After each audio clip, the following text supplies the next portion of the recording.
송나영의 라디오 오늘.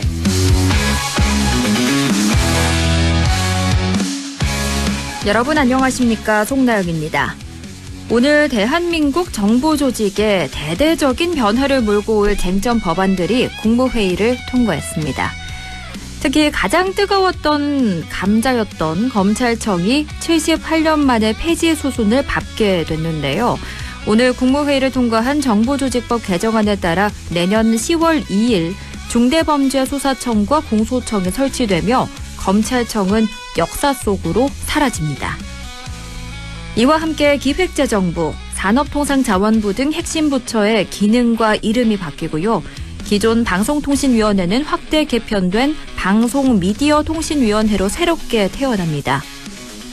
이재명 대통령의 의지가 반영된 이번 개정안들은 야당의 반대를 무릅쓰고 처리된 만큼 앞으로의 후폭풍도 만만치 않으리라 예상되는데요.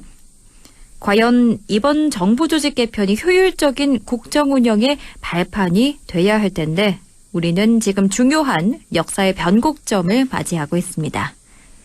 안동문화방송 라디오 오늘 광고 듣고 시작합니다. 셰프 에드워드 리입니다. 나비엔과 매직이 만나 대한민국 주방이 화적해집니다. 초고화력 인덕션과 자동 연동되는 3D 에어후드, 미세 화력 조절까지 가능한 가스레인지와 스마트한 전기 오븐, 전자레인지까지 새로운 주방 시스템의 탄생.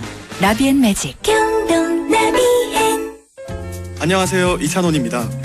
발이 편하면 하루가 편하죠. 바로 서서 바로 씻는 바로인 슈즈. 특허 기술의 놀라운 착화감으로 신을 때 편하고 신을수록 더 편안한 바로인을 경험해보세요. 편안함의 시작 바로인 슈즈. 남대구 IC까지 자동차로 15분. 대형 물류와 상류시설로 다양한 업종 입주가 가능한 영호남 물류 클러스터. 서울, 대전, 대구, 부산 찍고 광주까지. 동고령 IC 물류단지. 입주 문의 054-956-7241. 시행 주식회사 미래산업개발. 피로회복 비타민 B, 비맥스 골드. 애 활성형 비타민 B1을 2종으로 비맥스 메타. 애 B1 함량을 더 B12도 활성형으로 더 비맥스 메타 B. 에서 멈추지 않고 활성형 비타민 B 5종을 고함량으로 비맥스 Z. 제대로 등장했습니다. 피로회복 제대로 Z로 비맥스 Z. 제대로 된 설명은 약사님께 지시녹 십자. 안녕하세요. 활명수 모델 려운입니다. 소화가 안 될 땐 100년 전에도 활명수 한 병 주시오. 100년 후에도 활명수 주세요. 지금까지 그래왔듯 먼 미래에도 소화엔 언제나 부채표 활명수. 동화약품. 아빠, 또 운전 중에 폰 보고 있지? 아빠 앞만 보고 있어. 딴짓하지 말고 삼방주시. 네, 공주님. 당신을 아끼는 잔소리처럼 당신을 지키는 현대 SUV 2016 산타페는 모든 트임에 꼭 필요한 지능형 안전사양이 기본. 9월의 마지막 날입니다. 9월 30일 화요일 라디오 오늘입니다. 1부 엄마의 마음으로 바라본 세상사 김세롬의 세상맘사 함께하고요. 2부 이슈 오늘에서는 추석 명절 연휴 경상북도의 종합대책 들어봅니다. 이어서 한 주간의 시사 이슈를 알아보는 시간 최요한의 시사 따라잡기 준비되어 있습니다. 라디오 오늘 유튜브로도 다시 들을 수 있거든요. 많은 애청 바랍니다.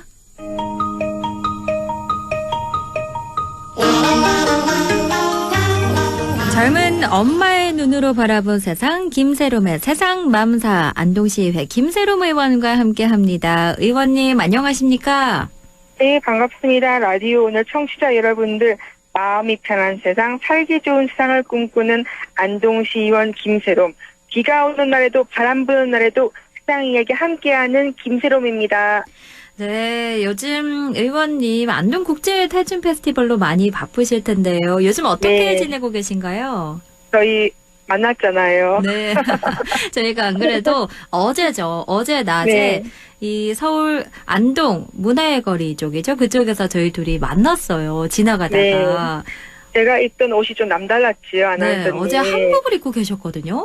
네, 그 쾌자라고 해서 약간 조끼식으로 입는 옷인데 이제 축제를 즐기고 싶은 마음에 손수 제작을 이제 부탁을 해서 제가 이제 축제 때마다 입고 다니는 옷입니다. 네. 어제 뭐 하고 계셨던 거예요?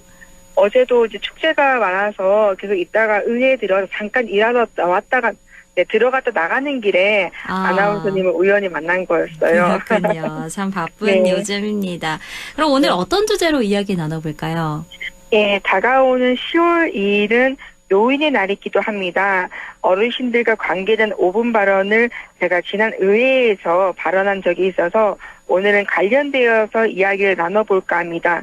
오늘은 안동 시민 누구나 365일 즐길 수 있는 실내 스크린 파크 골프장 이야기를 해볼까 합니다. 적은 예산으로도 많은 분들이 행복하게 할 수 있는 생활 밀착형 정책 중 하나가 아닐까 생각됩니다. 네, 지난번 의회에서 5분 발언하신 주제 중 하나인데 그런데 네. 궁금한 게요. 왜 스크린파크 골프 이야기를 하시는 거죠? 안동은 아시다시피 인구가 점차 줄어들고 있습니다.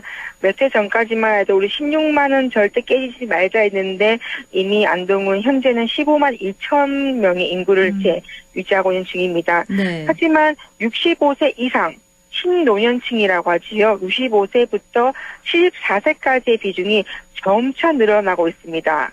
이분들은 돌봄의 대상으로 봤던 과거의 시선에서 벗어나서 건강과 참여, 안전의 주체로 바라볼 시선이 필요합니다. 이 신노년층이 가장 즐기는 스포츠를 찾아보니 바로 파크 골프입니다.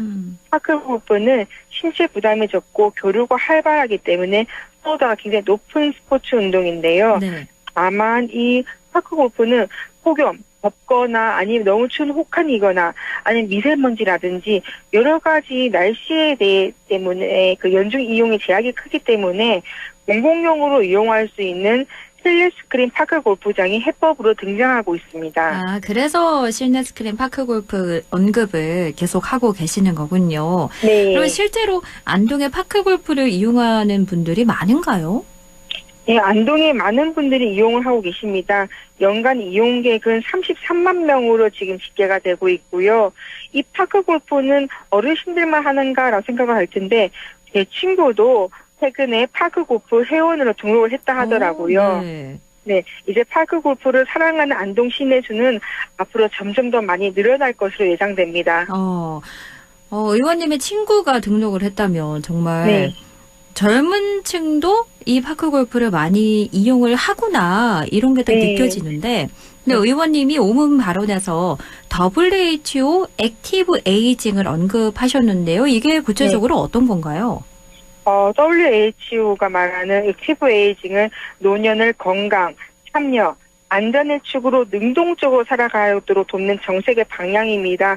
이미 몇 해 전에 나온 발언이고요. 스크린 파크 골프는 건강, 균형감이라든지 근지구력 등 일상 기능을 돕고요. 참여, 동호회 리그전으로 인해서 사회적 교류도 넓히고 안전, 또 야외도 그렇지만은 실내에서 기상 영향을 줄여서 365일 안전한 활동을 가능하게 되기 때문에 스크린 파크 골프장은 적은 예산으로도 WHO의 취지를 현장에서 구현하는 실천 모델이 아닐까 생각이 듭니다. 이게 실제 사례가 있다면 조금 더 와닿을 것 같은데요. 혹시 다른 네. 지자체 예가 있을까요? 경남 하동군은 전통시장의 빈 점포를 활용해서 이제 공공에서 시에서 이제 군에서 운영하는 실내 스크린 파크 골프장을 만들었고요. 방문객도 증가하고 주변의 전통시장의 매출 증대 효과를 봤다고 합니다. 또 서울 강남구와 서초구 등은 복지 실내 공간을 리모델링하였고요. 충북 제천시는 장애인 복지관 내에 설치를 해서 복지와 체육 상권 활성화를 함께 이끌고 있다라는 평을 받고 있습니다. 핵심은 비용일 텐데요. 이게 네. 어느 정도 차이가 날까요? 일반적으로 우리가 체육관을 지낸다고 하면은 다목적 체육관이 안동 시민들 누구나 사용할 수 있으니까 그걸 기준으로 얘기 드리면은 네. 신축은 보통 50억에서 100억 정도 사이를 보고 있고요. 운영비도 매해 몇 억씩이나 듭니다. 그런데 반면 스크린 파크 골프장 같은 경우는 약 1억 5천에서 5억 원 정도면 설치가 가능하고요. 연간 운영 비용도 5천만 원 상간을 이제 왔다 갔다 한다 때문에 설치비도 20분의 1, 30분의 1 정도로 줄어들고 운영비도 5분의 1, 10분의 1 수준입니다. 공공의 목적이기 때문에 많이 운영하는 걸 중심으로 지금 설명드리고 있습니다. 굉장히 저렴하게 운영이 가능한 것 같은데요. 네. 만약에 안동에서 한다면 어디가 좋을까요? 예, 접근하기도 먼저 쉬워야 되고요. 주차 공간도 넓어야 되고요. 또 파크 보호만 딱 치고 넘어가는 것이 아니라 먹거리라든지 즐길 거리 같이 있으면 좋겠다라는 생각을 하다가 네. 내가 생각한 곳은 그 학가산 온천 혹시 가보셨어요? 가보진 않았는데 많이 들어봤거든요. 학가산 온천. 네, 학가산 온천은 안동시 시설관리공단에서 운영을 하고 있습니다. 근데 여기에 보면은 온천 위에 대회의실이 있는 거를 알고 있는 분이 잘 없는 것 같아요. 온천 위에 있기 때문에 굉장히 큰 규모이긴 한데 이 넓은 공간에도 불구하고 연간 이용 횟수가 정말 많으면 20회 정도밖에 안 돼요. 대관 현황을 보면은. 네. 그래서 의회에서도 이 활용도가 늘 고민이었고 의회에서 행정사무감사를 할 때 대체 여기를 어떻게 활성화할 것인가가 늘 화두였습니다. 그렇기 때문에 이곳을 또 찾아보니까 드넓은 공간에 또 주방 설비가 당초에 설계되어 있기 때문에 이곳에 스크랩 파크 고부장이 들어가면은 공사비도 적게 들겠다는 생각을 저는 하고 있습니다. 네. 그러면은 누구든지 여기 와서 파크 골프도 한번 치고 밑에 온천에서 뭐 온천도 하고 주변 식당 가도 막 식당에서 밥도 해결할 수 있는 그런 일석삼조 효과가 있지 않을까 생각이 들고요.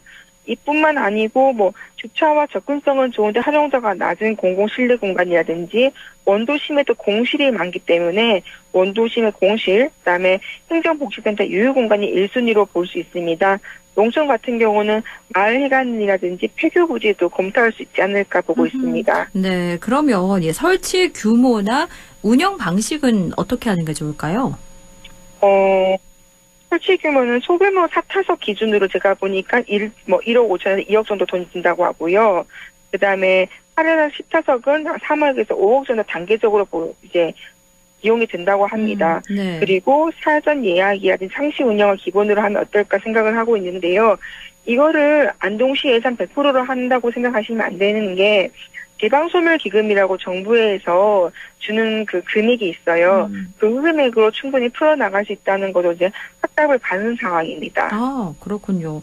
그럼 요금이나 접근성도 시민 체감도에 직결될 것 같은데요. 네, 그렇죠. 뭐 저렴한 이용료를 일단 기본적으로 유지를 해야 되고요.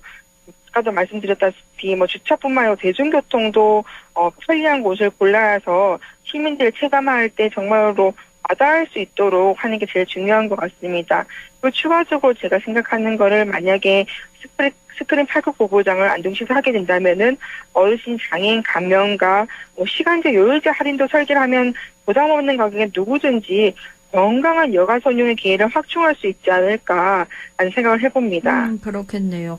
그러면 이런 실내 스크린 파크 골프가 만들어진다면 기존 야외장은 어떻게 되나요? 그 얘기도 저도 질문 받은 적이 있는데요. 이게 경쟁이 아니라 보완으로 생각하시면 어떨까 생각이 듭니다. 지금 현재 있는 파크 고보장만큼 실내 파크 고보장 만들겠다는 건 아니고요.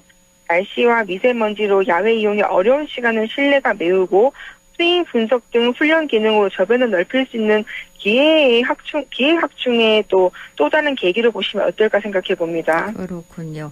그런데 요즘 이런 신노년층이 가장 즐기는 스포츠가 파크 골프다 이렇게 얘기를 하는데 여기가 어르신만의 공간이 되지 않을까 이런 걱정도 좀 들거든요. 네, 맞아요. 아까도 저도 제 친구가 가입했다고 말했는 게 좀 놀라셨을 거예요. 들으시는 분들도. 근데 파크 골프 자체가 워낙 규칙이 간단해서 남녀노소 정말 쉽게 즐길 수 있는 스포츠입니다. 저는 이 운동이 좀 활성화되어서 신노년과 청소년이 팀을 이루어서 좀 세대 통합도 하고 고립감도 해소하고 정서 건강에 도움될 수 있으면 참 어떨까 생각이 들고요. 이미 제천은 장애인 분들을 위한 파크 골프도 지금 활성화되고 있어서 장애인 친화 설계도 충분히 가능하다는 얘기도 제가 들었습니다. 그렇군요. 이렇게 실내 스크린 파크 골프장이 만들어진다면 지역 경제에 미치는 효과는 어느 정도 될 거라고 보시나요? 네, 지역 안이 생기면은 지역 주민들만 이용하는 것이 아니더라고요. 제가 하동을 아까 말씀드렸는데, 하동처럼 전통시장이 공시를 재활용 모델로 택했을 때를 제가 찾아보니까, 네. 방문 동선이 기본적으로 증가하였고요. 체류 시간도 확대되었고, 이게 매출 증대로까지 넘어져서 순환이 지금 되고 있다라는 기사를 제가 본 적이 있습니다. 또 실질적으로 제로페이 결제액 지금 그 상승 같은 그 지표로도 나와 있더라고요. 그러니까 뭐가 되든 간에 결국 중요한 건 사람이 모여야지만 활성화가 된다라는 게 아닐까 생각이 들고 그걸 잘 활용한 거 아닐까 생각이 됩니다. 네, 결국 긍정적인 지역 경제에 미치는 효과가 있을 것이다. 이렇게 본다는 네. 건데 행정 근거가 있어야 속도를 낼 텐데요. 이 부분은 어떻게 풀어나갈 계획이신가요? 네, 이미 안동시에서는 학과서 운전의 다양한 활용 방안에 대한 용역을 하겠다고 발표한 적이 있습니다. 네. 이번에 3차 추경에 그 예산이 통과가 되었고요. 공익적 활용 근거로는 체육시설의 설치 이용에 대한 법률이라든지 국민체육진흥법이라든지 노인복지법이라든지 그리고 안동시 체육진흥조례의 노인체육시설 설치 유지 근거가 또 뒷받침이 되지 않을까 생각됩니다. 그럼 이런 스크린 파크 골프장을 어떻게 시작하고 확장할 수 있을까요? 네, 일단은 소규모로 리모델링부터 했으면 좋겠다 생각이 들고요. 이용 수요를 보면서 점차 늘어가는 방안을 생각합니다. 아까도 말씀드렸다시피 지방소멸기금으로도 충분히 사용 가능하기 때문에 시 재정에 부담 없이 소규모 그 작은 금액으로 시작할 수 있는 사업 같습니다. 혹시 우리 안동시 행정에 바라는 점이 있을까요? 큰 돈 말고 똑똑한 돈을 썼으면 좋겠습니다. 저는 500억, 50억, 100억 해서 국비를 확보했습니다. 그런 것도 물론 좋죠. 그런데 정말 저렴한 금액으로 체육 공간을 만들어서 시민들이 365일 행복할 수 있는 공간을 만들 수 있도록 좀 신경 썼으면 좋겠다 생각이 들고요. 네. 유일 공간 재활용에 조금 신경을 썼으면 좋겠다 당부드리고 싶습니다. 오늘 이렇게 실내 스크린 파크 골프에 대해서 이야기를 나눠봤는데 오늘의 맘싸 한마디는요? 행복은 거대한 건축비가 아니라 일상 가까이의 배려에서 시작된다고 생각됩니다. 적은 예산으로 많은 이들을 웃게 할 수 있다면 그게 바로 최고의 정책이 아닐까요? 늘 시민 곁에서 한 걸음 한 걸음 함께하는 북구 서울송화의 김세롬이 그 시발점이 될 수 있도록 노력하겠습니다. 감사합니다. 네, 큰 돈 말고 똑똑한 돈을 썼으면 좋겠다라고 오늘 말씀해 주셨습니다. 지금까지 안동시의회 김세롬 의원과 이야기 나눴습니다. 오늘 말씀 잘 들었습니다. 고맙습니다. 네, 감사합니다. 라디오 오늘 2부에서 뵙겠습니다.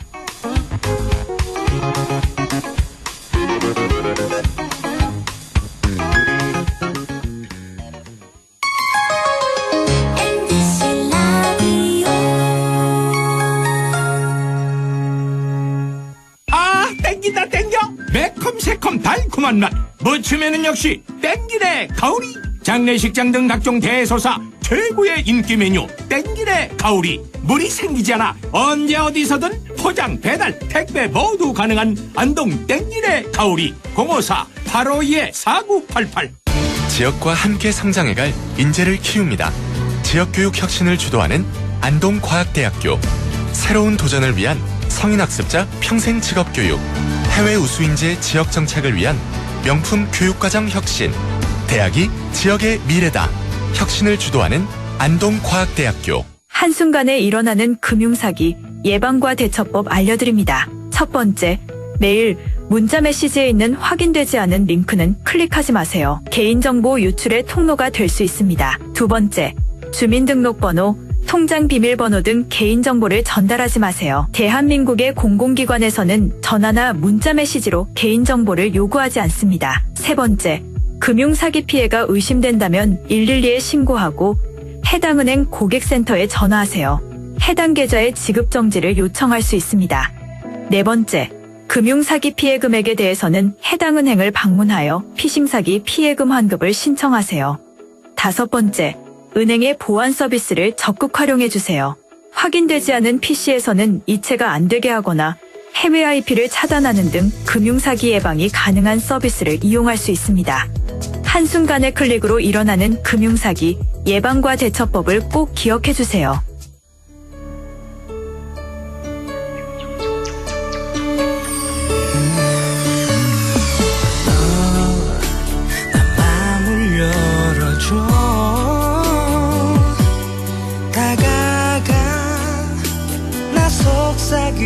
보이도록 언제나 내 생각으로 행복해야 해요.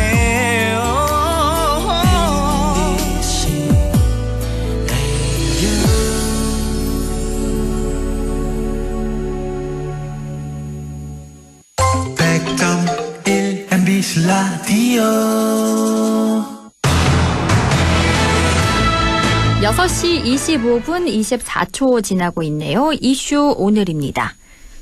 추석 명절 연휴가 다음 주로 다가왔습니다. 이번 연휴는 길어서요. 연휴 동안 미리 대비하고 준비해야 할 것도 많을 것 같은데요. 추석 연휴 종합대책과 관련해 경상북도 행정지원과 윤소연 주무관 연결해 이야기 나눕니다. 주무관님 안녕하십니까? 네, 안녕하십니까. 경상북도청 행정지원과 윤소연 주무관입니다. 네, 반갑습니다. 이제 추석이 일주일 앞으로 다가왔습니다. 경상북도에서는 추석 명절 종합대책을 마련했더라고요. 올해는 특히 어떤 점에 주안점을 두셨나요? 네. 경북도의 올해 추석 명절 종합대책은 에이펙 붐업 홍보, 도민안전, 민생회복, 나눔, 관광, 이렇게 5대 분야 15개 세부 과제로 추진합니다. 네. 이번 추석은 10일간으로 예년보다 긴 연휴가 이어지는데요. 무엇보다 연휴 기간 안전사고 및 재난재해에 철저히 대비해서 도민의 안전을 최우선 과제로 삼아 든든하고 안전한 명절 준비에 모든 행정 역량을 집중할 계획입니다. 특히 한 달 앞으로 다가온 경주 에이펙을 성공적으로 개최하기 위해서는 범도민적인 관심과 응원이 필요하고 이를 전국적인 관심으로 확산시켜 나가야 됩니다. 네. 이번 추석을 계기로 전시군 유관기관, 사회단체 등과 협력해서 대대적인 에이펙 홍보에 나설 계획입니다. 그렇군요. 추석을 계기로 에이펙 홍보에도 나설 거다라고 말씀해 주셨는데요. 이 추석을 앞두고 물가가 많이 올랐다면서 정말 많은 분들이 걱정을 하고 계십니다. 현재 추석 물가 관리는 어떻게 하고 계신가요? 네. 지난 9월 11일부터 물가 안정 종합 상황실을 운영해서 명절 핵심 성수품 20종에 대한 물가 동향을 파악하고 있으며 원산지 표시 이행 여부 점검을 실시하고 있습니다. 네. 또 시군과 협력해서는 농축수산물과 음식, 휴게, 목욕, 숙박 같은 개인 서비스 업종에 대한 소비자 물가 모니터링을 통해 개인 소비자 물가도 살피고 있습니다. 그러면 이 명절을 앞두고 소상공인이나 근로자를 위한 대책은 어떻게 마련하고 계신가요? 네. 지난 8월 29일부터 근로자 임금 체불이 발생하지 않도록 집중 지도를 실시하고 있고, 그리고 건설공사 하도급 대급 지급일을 5일에서 2일로 단축 지급토록 하여서 추석 연휴를 앞두고 근로자들의 생활 안정을 위해서 노력하고 있습니다. 네. 또 자금 사정이 어려운 중소기업을 위해서는 9월 8일부터 19일까지 중소기업 운전자금 800억 원을 이미 지급 완료하였고, 네. 네네. 그리고 지역사랑 상품권을 작년 대비 1,061억 증가한 1,881억 원으로 확대 발행하고 할인율도 7%에서 13%로 상향하였습니다. 그리고 또 민생회복 소깃 쿠폰 2차분에 대해서도 조기 지급하는 등 지역 상권과 전통시장 소비 촉진을 위해서 최선을 다하고 있습니다. 그런데 이 명절이 되면 외로움을 더 많이 느끼는 분들이 계셔요. 독거노인이나 중장년 또 청년 1인 위기가구 같은 경우인데 이분들을 위한 대책도 필요할 것 같은데 지원이 있을까요? 네. 지역의 어려운 이웃들을 위해서는 추석맞이 사랑의 온기 나눔 릴레이를 통해서 명절 키트를 전달하고 또 사회적 고립 위기 가구를 발굴하여서 긴급 지원을 실시하고 있으며 도내 612개 사회복지시설을 방문해서 생필품을 전달하고 있습니다. 또 긴 연휴로 인해서 아이 돌봄이 필요한 부모들의 부담을 덜어드리기 위해서 K보듬 6천 시설 돌봄과 찾아가는 아이 돌봄 서비스를 연휴 기간에 운영할 예정입니다. 무엇보다도 사고 없는 안전한 명절 보내는 게 중요할 텐데요. 명절에 일어날 수 있는 각종 사고나 재난에 어떻게 대비해야 할까요? 네. 우리 도에서는 이번 추석 명절 대책으로 도민의 안전을 최우선 과제로 생각하고 있습니다.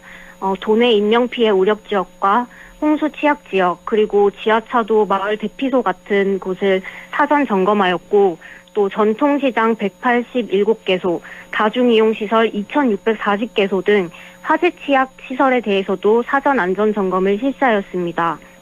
그리고 또한 연휴 기간 재난안전 상황실을 24시간 운영하고 전 소방관서는 특별 경계 근무를 실시합니다. 24시간 재난상황 감시체계 가동과 함께 관련 부서 유관기관과 공조체계를 유지로 도민 여러분께서 안전하고 든든한 추석 연휴를 보낼 수 있도록 안전관리에 최선을 다하겠습니다. 네, 이렇게 준비를 잘 해주고 계셔도 사실 사고는 예고 없이 발생하잖아요. 또 병원이나 약국이 쉬는 경우가 많은데 응급 환자가 발생했을 때 우리 가정에서는 어떻게 대처해야 할까요? 연휴 기간 응급 환자를 위해서는 응급 의료기관과 당직 의료기관 37개소는 평소랑 동일하게 24시간 진료를 하고요. 또 추석 당일에도 응급 진료 상황실 25개소는 계속 운영을 하고 있습니다. 또 응급의료 관련 상담은 응급의료 관련 상담과 연휴 기간 중에 문 여는 병의원, 약국에 대한 정보는 129 보건복지 콜센터나 129 구급상황관리센터, 그리고 응급의료 포털인 이젠, 응급똑똑 앱, 아니면은 이제 주요 포털에 명절 진료라고 검색하시면 확인하실 수 있습니다. 그렇군요. 명절에 응급 환자 발생했을 때 관련 상담이나 문 여는 병의원, 약국에 대한 정보는 129 보건복지 콜센터, 또 119 혹은 응급 의료 포털 이젠이나 응급 똑똑 앱, 또 우리 시군 홈페이지 주요 포털에 명절 진료라고 검색하면 확인할 수 있다는 거 꼭 기억해 주시면 되겠고요. 또 명절하면 길 너무 막히잖아요. 교통 관련 대책도 세우셨겠죠? 네, 그렇습니다. 추석 연휴 기간인 10월 2일부터 12일까지 특별교통대책 상황실을 운영하여 교통 상황을 모니터링하고 또 각종 사고 발생 시에는 긴급 수리 복구에 즉시 대응할 계획입니다. 또한 도로안전시설과 파손 도로 보수 같이 도로 환경 정비를 실시하였고 또 명절 상습 정체 구간에 대해서는 우회 도로를 지정하고 실시간으로 모니터링을 실시할 계획입니다. 그렇군요. 끝으로 덧붙이고 싶은 한 말씀 해주실까요? 네. 경상북도는 경북을 방문하는 귀성객과 도민들께서 가족 친지분들과 함께 즐거운 추석 명절을 보낼 수 있도록 최선을 다해 준비하고 있습니다. 추석 명절을 맞이하여 도민의 불편함이 없도록 세심하게 살피겠습니다. 청취자 여러분, 보름달같이 즐겁고 풍요로운 추석 한가위 보내시길 바랍니다. 감사합니다. 네, 이렇게 오늘 경상북도의 추석 연휴 종합대책 쭉 들어봤습니다. 지금까지 경상북도 행정지원과 윤소연 주무관과 이야기 나눴습니다. 오늘 말씀 잘 들었습니다. 고맙습니다. 네, 감사합니다. 라디오 오늘에서는 청취자 여러분의 참여를 기다리고 있습니다. 우리 지역에서 발생한 사건 사고 소식이나 함께 토론하고 싶은 내용을 안동 MBC 홈페이지 라디오 오늘 게시판에 올려주시기 바랍니다. 전화와 문자 참여도 하실 수 있습니다. 전화는 851국에 7191번, 문자는 샵 0913번으로 보내주시면 됩니다. 문자는 단문 50원, 장문 100원의 정보 이용료가 있습니다. 여러분의 많은 참여 바랍니다.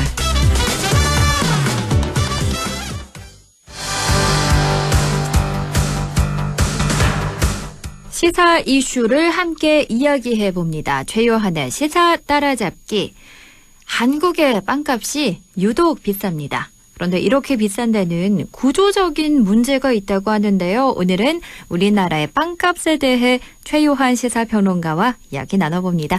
평론가님 안녕하세요. 예, 반갑습니다. 최요한입니다. 네. 요즘 빵값이 너무 비싸서요. 도무지 살 엄두가 안 나는데요. 정확히 어느 정도인지 수치로 정리를 해주실까요? 지금 빵플레이션이라는 신조어까지 등장했습니다. 네. 플러스 인플레이션이죠. 통계청 국가 통계 포털에 따르면 지난달 빵 물가 지수가 2020년 100을 기준으로 해서 138.6일입니다. 138.6일. 지난해 1년 전보다 6.5% 상승했거든요. 근데 이 같은 기간 작년부터 올해까지 전체 소비자 물가 상승률이 1.7%였어요. 근데 지금 6.5%면 3배가 넘는 수준이지 않습니까? 그러네요. 엄청 비싼 거예요. 네. 저희 외국과 비교해도 우리나라 빵 가격이 비싸다는 것을 알 수가 있는데요. 한국의 빵 소비자 물가지수 129, 미국이 125고 일본이 122고 프랑스가 118입니다. 미국, 일본, 프랑스보다 빵 가격이 더 비싸요. 게다가 식빵 가격만 놓고 봐도 한국 식빵 100g 기준으로 703원, 조사국 중 가장 비쌌고 글로벌 생활비 통계 사이트를 통해서 집계해도 한국의 식빵 500g 평균이 2.98달러, 4,150원으로 124개국 중 11위입니다. 아시아 국가에서는 가장 비싸요. 그러니까 빵 가격이 이렇게 크게 오른 게 2023년 7월 이후 2년 1개월 만이라고 하는데 네. 잘 보면요. 빵 가격은 작년 4월부터 11월까지 1% 미만 상승률을 기록했습니다. 이게 많이 올라가지 않아요. 11월까지. 근데 지난 1월에 3.2%, 3월에 6.3%로 뛰었어요. 그리고 이후로 6개월 연속 6%대 상승률을 유지하고 있으니 빵 가격이 앞으로 계속 6%대로 상승하지 말라는 법 없는 거죠. 엄청 비싼 겁니다. 정말 이 한국의 빵 소비자 물가 지수를 미국, 일본, 프랑스랑 비교해서 들려주니까 더 높다는 게 딱 체감이 되는데 예. 얼마 전에는 990원 소금빵 이게 등장하면서 온라인에서 굉장히 관심이 폭발했었잖아요. 경제 유튜버 슈카가 팝업 스토어를 열었습니다. 그러면서 내놓은 것이 990원 소금빵.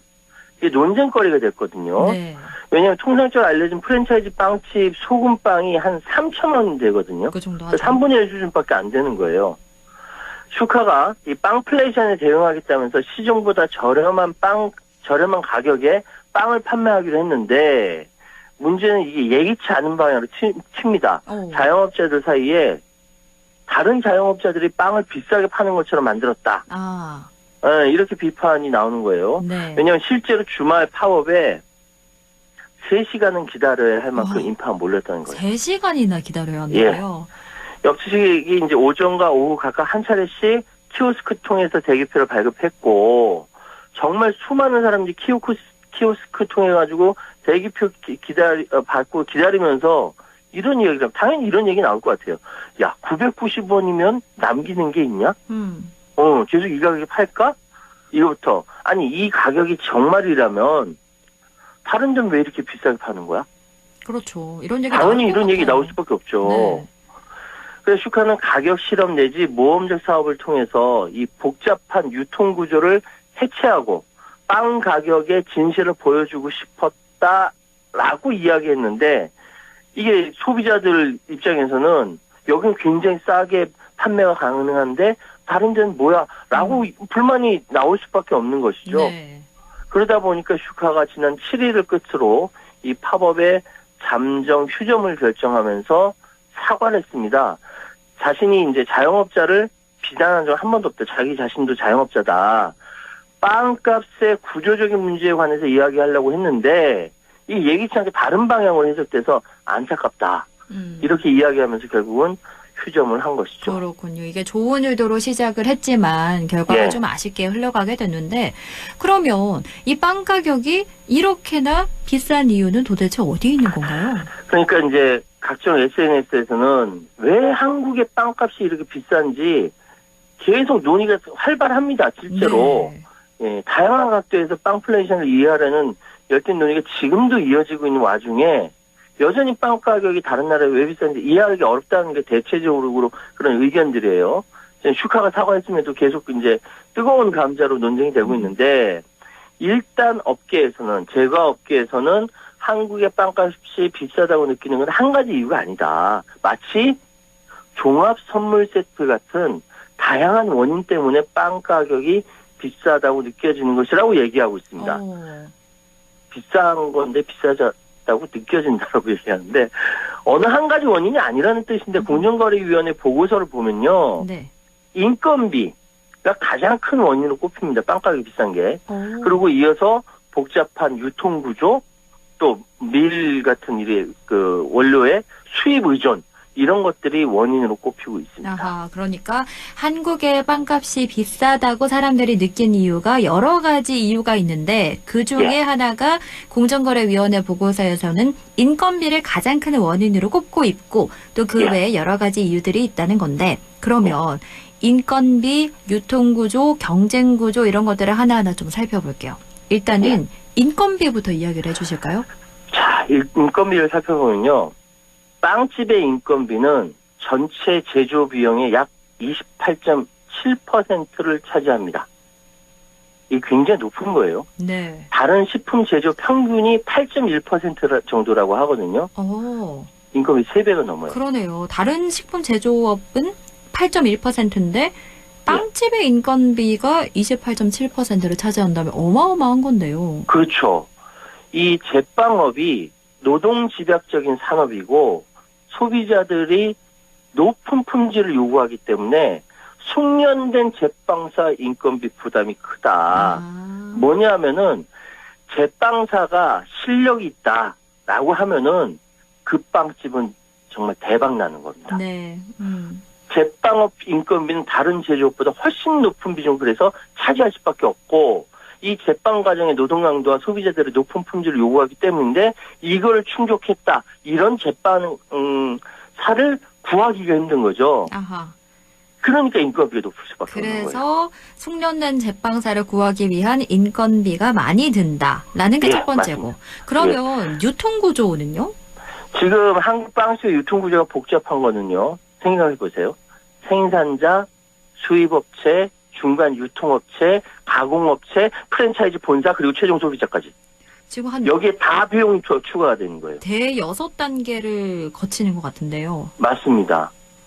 그러니까 이렇게 여러 단계 뭐 수입업체라든지 뭐 아까 제가 말씀드린 수입업체 대부분 원재료 상당 부분은 수입에 의존하고 있는데 이렇게 복잡한 유통 단계 각각에 다 비용이 추가가 되니까 땅 가격이 비쌀 수밖에 없는 것이죠. 네. 그다음 또 볼 수 있는 게 방금 말씀드린 수입이라는 거. 이 90% 이상 원재료를 수입에 의존하고 있어요.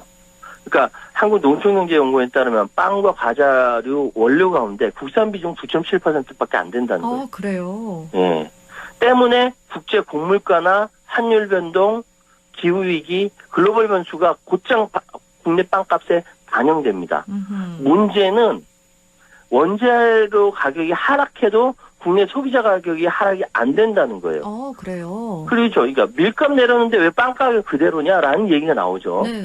이유는 뭐냐면 이거 굉장히 제가 이거 준비해서 놀랐는데 원재료 가격이 내려가도 소비자 가격이 잘 움직이지 않는 이른바 가격의 비탄력성 때문입니다.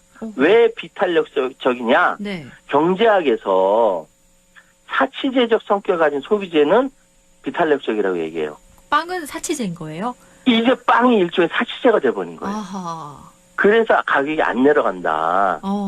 네, 이거고 또 마지막으로 치열한 경쟁 시장을 꼽을 수 있는데 지금 대한민국의 빵집 굉장히 많잖아요. 엄청 많죠. 2012년에 13,500여 개였는데 2023년에 28,000개가 넘었어요. 2배 이상 증가했어요. 그런데 여기에다가 보십시오. 프랜차이즈 빵집도 많죠. 네. 동네 빵집도 많아요. 빽빽한 경제 속에 생존을 위해서 마케팅과 광고에 돈을 써야 돼요. 여기 다 돈입니다. 소비자 선택받은 포장에도 신경을 써야 돼요. 이것도 돈이에요. 이렇게 치열하니까 빵 가격이 높을 수밖에 없다라고 분석이 되어 있네요. 그러네요. 그러면 동네 빵집 언급을 해주셔서 동네 빵집 사정은 지금 어때요? 예를 들어 프랜차이즈 빵집 같은 표준화된 레시피가 있으니까 어디 가나 다 비슷비슷하지 않습니까? 네, 그렇죠. 대신 그 독창성이라든지 뭐 이런 것들은 좀 떨어지죠. 그런데 동네 빵집은 가게마다 고유한 레시피와 스타일이 있어요. 심지어는 지역 빵집 같은 경우는 지역적 특색을 가지고 있어요. 지역의 이 특산물 식재료로 가지고 빵을 만드는 경우도 있다고 합니다. 네. 지역 주민들의 사랑받는 동네 빵집이 되는 거죠. 그런데 빵을 만드는 사람 역량에 따라 맛과 품질의 차이가 크지 않습니까? 그렇죠. 대형 프랜차이즈도 많고 그러다 보니까 그런 이제 빵지순례라는 단어가 있을 정도로 지역 격의 그 빵집도 있지만 그런 대형 프랜차이즈보다 이게 경쟁을 버티려면은 여기에 돈이 들어갈 수밖에 없어요. 그렇겠네요. 그래서 동네 빵집도 비싼 건 마찬가지고 그래서 네. 프랜차이즈 빵집이나 동네 빵집이나 모두 매한가지로 비싸고 또 형편이 쉽지가 않습니다. 이 어렵기는 매한 가지다 이런 말씀해 주셨는데 이게 좀 연결되는 이야기인데요. 정부가 쌀 가공산업 활성화 방안으로 가루쌀 보급의 속도를 낸다 이렇게 발표를 했었던 보도가 있었는데 최근에는 이 상황이 좀 달라졌다고요? 아까 우리 시장에서 원재료 수입이 90% 이상이고 국산 비중이 9.7%밖에 안 된다? 그러면 수입 밀가루 대체하고 우리가 그냥 쌀을 생산하면 되지 않아? 라는 생각에 가루쌀 재배를 장려해 왔어요. 가루쌀. 밀가루 의존도를 낮춰서 식량 자급률을 높인다. 그런데 문제는 뭐냐면은 심지어 2023년 4월에 가루쌀 미래비전 선포식이라는 것을 정부에서 하기도 했습니다. 네. 그래서 쌀의 구조적 공급과잉 문제 해소하면서 수입 의존도가 높은 밀 수입량을 대체하겠다. 그런데 가루쌀 소비가 신통치 않습니다. 그렇군요. 이게 소비가 잘 안 되는 거예요. 네. 그러니까 불과 3년 만에 정책 기조를 180도 바꿔서 재배 면적 감축을 추진합니다, 지금.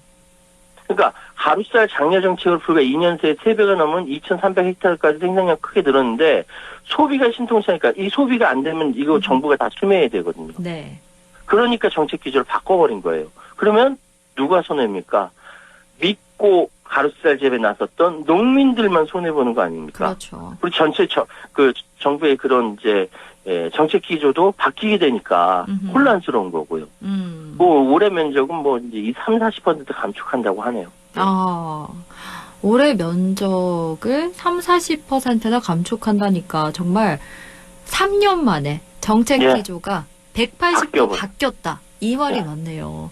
이 한창 윤석열 전 정부 때 가루쌀 보급 얘기를 계속해서 이게 어떻게 흘러가나 싶었는데 결국에는 감축하는 그 수순을 밟게 됐다라고 얘기를 해주셨고 또 사실 뭐 소비자 물가가 다들 급등하고 있는 상황에서 빵 가격 오르지 말라 이런 법은 없지만 소비자 입장에서는 아쉬울 수밖에 없거든요. 요즘 뭐 편의점이나 카페에서도 빵을 정말 많이 취급하고 있잖아요. 그렇습니다. 사실 뭐 빵이 사치제라고 얘기가 나올 정도면은 뭔가 진짜 문제가 있지 않습니까? 그렇죠. 정부에서 직접 손을 대야 돼요. 지금 이름만 대면 알만한 카페 프랜차이즈나 편의점들이 가맹점 증가하면서 여기서 빵을 같이 취급합니다. 지금 편의점들 빵 매출이 작년에 대비 최소 24% 최대 34%씩이나 성장했대요. 엄청 올랐네요. 그러니까 빵집에서 빵 가격이 높으니까 대체할 수 있는 데가 어디야? 편의점이다. 편의점 가서 빵 보니까 이거 맛있어요. 예, 이게 빵 가격과 못지 않아요. 네. 그 여기서 빵을 많이 사는 거예요. 예. 대형 프랜차이즈 빵집의 출점 제한 규정을 발이 묶인 상황에서 편의점 업체들이 자체 빵 브랜드를 고급화 전략으로 시장 점유율을 높이는 거죠. 또 이제 커피 프랜차이즈 가맹점에서도 빵이나 케이크를 같이 취급합니다. 네. 그러면 여기서 이제 밀려나는 거는 이제 동네 빵집이 밀려나게 되는 거죠. 굉장히 아쉬울 수밖에 없습니다. 그래서 중요한 것은 지금 현재 상황에서 유통구제 문제, 원재료 수입의 문제, 대체 밀가루 문제 등을 정부에서 이 부분은 손을 대야 합니다. 적극적으로 가격이라든지 유통구제 문제라든지 불합리한 요소 제거하고 소비자들이 합리적인 가격으로 빵을 구입할 수 있도록 적극적으로 개입을 해서 이 하늘 높이 뭐 끝도 없이 올라가는 이 빵 가격 잡아야 된다. 그렇지 않으면 동네 빵집 큰일 난다. 프랜차이즈 대형 프랜차이즈도 어려운 상황인데 네. 예, 이런 말씀 드리고 싶네요. 예. 이렇게 오늘은 하늘 모르고 치솟고 있는 빵 가격과 그 구조적인 문제까지 하나하나 살펴봤습니다. 지금까지 최요한 시사평론가와 함께했습니다. 오늘 말씀 잘 들었습니다. 고맙습니다. 예, 감사합니다.